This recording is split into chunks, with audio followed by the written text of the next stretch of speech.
Hello അസ്സലാമു അലൈക്കും. ഇന്ന് ഞാൻ സ്പെഷ്യലായിട്ടുള്ളൊരു റെസിപ്പി ആയിട്ട് വന്നിട്ടുള്ളത്. ഇത് കാണുമ്പോൾ തന്നെ എല്ലാവരുടെ വായിൽ വെള്ളം നിറയും.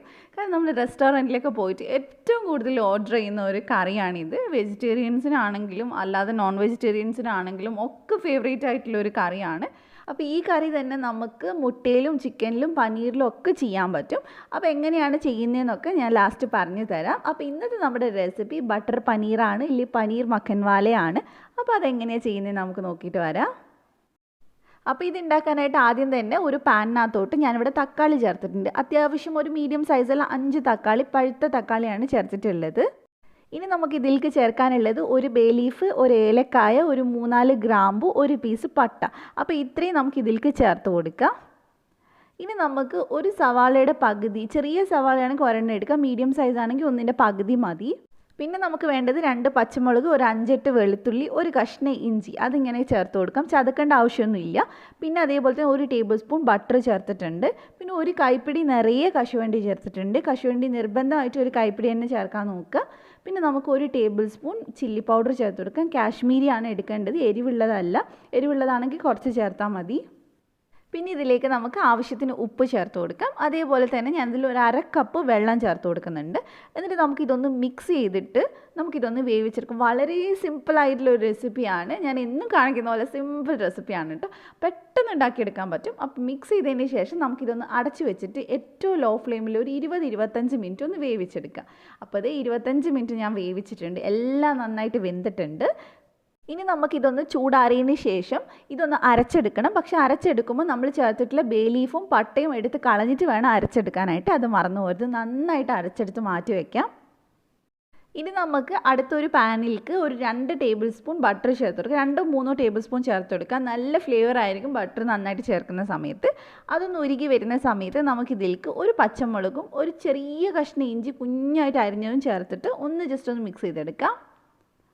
പിന്നെ നമ്മൾ ഇതിലേക്ക് ചേർക്കുന്നത് പനീറാണ്. അപ്പം നിങ്ങൾ മുട്ടയാണ് ചേർക്കുന്നതെങ്കിൽ അവസാനം ചേർത്ത് കൊടുത്താൽ മതി പുഴുങ്ങിയിട്ട്. അപ്പം ഞാനിപ്പോൾ 2 കപ്പ് പനീർ ചേർത്ത് കൊടുത്തിട്ടുണ്ട്. ഇത് നമ്മൾ മുട്ട വെച്ച് ചെയ്താലും ടേസ്റ്റിൽ വലിയ വ്യത്യാസമൊന്നും ഉണ്ടാവില്ല. കാരണം ഇതിൻ്റെ ഗ്രേവിയാണ് ഇതിൻ്റെ ടേസ്റ്റ് കൊടുക്കുന്നത്. അപ്പോൾ നിങ്ങൾക്ക് വേണമെങ്കിൽ മുട്ട വെച്ചിട്ടും നല്ല സുഖമായിട്ട് ചെയ്തെടുക്കാൻ പറ്റുന്നതേ ഉള്ളൂ. അപ്പോൾ നമുക്ക് പനീർ 2 സൈഡും ഒന്ന് ചെറുതായിട്ടൊന്ന് മൊരിച്ചെടുക്കണം. അപ്പോൾ ആവശ്യത്തിന് ഉപ്പും കൂടി ഇട്ടിട്ട് നമ്മൾ മൊരിച്ചെടുക്കുക. പിന്നെ നമ്മൾ മസാലയിലൊക്കെ ഉപ്പ് ചേർത്തിട്ടില്ലാണ്, അപ്പോൾ ശ്രദ്ധിച്ച് ചേർത്താൽ മതി. അപ്പോൾ നമുക്ക് ഇടയ്ക്കൊന്നിങ്ങനെ ഇളക്കിയിട്ട് കൊടുക്കാം. ഒരു 2-3 മിനിറ്റൊക്കെ മതി. അത് കഴിഞ്ഞിട്ട് നമുക്ക് ഇതിനകത്തോട്ട് ഒരു 1/2 ടീസ്പൂൺ കാശ്മീരി മുളക് പൊടി ചേർത്തിട്ട് ജസ്റ്റ് ഒന്ന് അതൊന്ന് ബട്ടറിൽ മിക്സ് ചെയ്തെടുക്കുക. ഒരുപാട് മിക്സ് ചെയ്യണമെന്നില്ല. എന്നിട്ട് അത് കരിയുന്നതിന് മുമ്പായിട്ട് പെട്ടെന്ന് തന്നെ നമ്മൾ അരച്ച് വെച്ചിട്ടുള്ള നമ്മുടെ മിക്സ് ഉണ്ടല്ലോ, നേരത്തെ വഴറ്റിയെടുത്തിട്ടില്ല, അത് ചേർത്ത് കൊടുക്കാം. നിങ്ങൾ അരക്കുന്ന സമയത്ത് അത്യാവശ്യം വെള്ളം ഒഴിച്ചിട്ട് അരച്ചെടുത്തോളൂ. കുഴപ്പമില്ല, ഒരുപാടല്ല, കുറച്ച് അരയ്ക്കാൻ പാകത്തിനുള്ള വെള്ളം ഒഴിച്ചിട്ടൊന്ന് അരച്ചെടുത്താൽ മതി. ഇനി നമുക്കിത് നന്നായിട്ട് മിക്സ് ചെയ്തെടുക്കാം. ഇനി നമ്മൾ ഇത് ഒരുപാടങ്ങ് തിളപ്പിച്ചെടുക്കരുത്, ജസ്റ്റ് ഒന്ന് ചൂടായി കിട്ടിയാൽ മതി. കാരണം എന്തായാലും വേവിച്ചിട്ടുള്ളതാണ്. ഇപ്പോൾ നന്നായിട്ട് നമുക്കിതൊന്ന് മിക്സ് ചെയ്തെടുത്തിട്ടുണ്ട്. ഇനി ഇതിലേക്ക് ഞാൻ പഞ്ചസാര ചേർക്കുന്നുണ്ട്. ആദ്യം 1 ടീസ്പൂൺ ചേർക്കുക, എന്നിട്ട് നോക്കിയിട്ട് വേണേൽ ചേർത്താൽ മതി. ടോട്ടൽ ഞാൻ 1.5 ടീസ്പൂൺ പഞ്ചസാര ചേർത്തിട്ടുണ്ട്. കാരണം മധുരം നിങ്ങൾക്ക് നോക്കിയിട്ട് ചേർത്താൽ മതി. നന്നായിട്ട് ഇനി ഒന്ന് മിക്സ് ചെയ്തെടുക്കുക. ഈ മധുരം കൂടി ചേരുമ്പോഴാണ് ഇത് കൂടുതൽ ടേസ്റ്റ് ആവുക. ഇനി ഇതിലേക്ക് ഞാൻ ഒരു 1/4 ടീസ്പൂൺ ഡ്രൈഡ് ഫെനുഗ്രീക്ക് അല്ലെങ്കിൽ മേത്തി ലീവ്സ് അതൊന്ന് നന്നായിട്ടൊന്ന് കൈ വെച്ചൊന്ന് ക്രഷ് ചെയ്ത് ചേർത്തിട്ടുണ്ട്. ഇപ്പോൾ തിളച്ച് തുടങ്ങാറായിട്ടുണ്ട്. തീ അങ്ങ് ഓഫ് ചെയ്തതിന് ശേഷം നമുക്ക് ഇതിലേക്ക് ഒരു 4 ടേബിൾ സ്പൂൺ ഫ്രഷ് ക്രീം ചേർത്ത് കൊടുക്കാം. ഇപ്പം നമ്മൾ 4 ചേർക്കുന്നുള്ളൂ. കാരണം നമ്മൾ സെർവ് ചെയ്യുമ്പോൾ ആ പ്ലേറ്റിൻ്റെ മേലെയായിട്ട് 1-2 ടീസ്പൂണും കൂടെ ചേർത്ത് കൊടുക്കുകയാണെങ്കിൽ കുറച്ചും കൂടി ടേസ്റ്റ് ആയിരിക്കും, കാണാനും ഭംഗിയായിരിക്കും. അപ്പോൾ ഫ്രഷ് ക്രീം ചേർത്തിട്ട് ഒരുപാട് ഇട്ട് മിക്സ് ചെയ്യേണ്ട. ഇതേപോലെ ഒന്ന് ജെൻറ്റിലായിട്ടൊന്ന് മിക്സ് ചെയ്തെടുത്താൽ മതി. അപ്പോൾ ഇത്രയേ ഉള്ളൂ. ഇനി നമുക്കിത് സെർവ് ചെയ്യാം. നല്ല അടിപൊളിയായിട്ടുള്ള ബട്ടർ മസാലയാണ്. അപ്പോൾ ഇത് നമുക്ക് ചപ്പാത്തിയുടെയും പൊറോട്ടയുടെയും ഒക്കെ കൂടെ കഴിക്കാൻ പറ്റുന്നതാണ് കേട്ടോ. എല്ലാവരും ഒന്ന് ട്രൈ ചെയ്ത് നോക്കുക. ഒരുവിധം എല്ലാവരുടെയും ഫേവറേറ്റ് ആയിരിക്കും. എൻ്റെ ഭയങ്കര ഫേവറേറ്റ് ആണ്. നല്ല ക്രീമി ആയിട്ടുള്ള കറിയല്ലേ. അപ്പോൾ നമുക്കിത് പൊറോട്ടയുടെ കൂടെ കഴിക്കാം.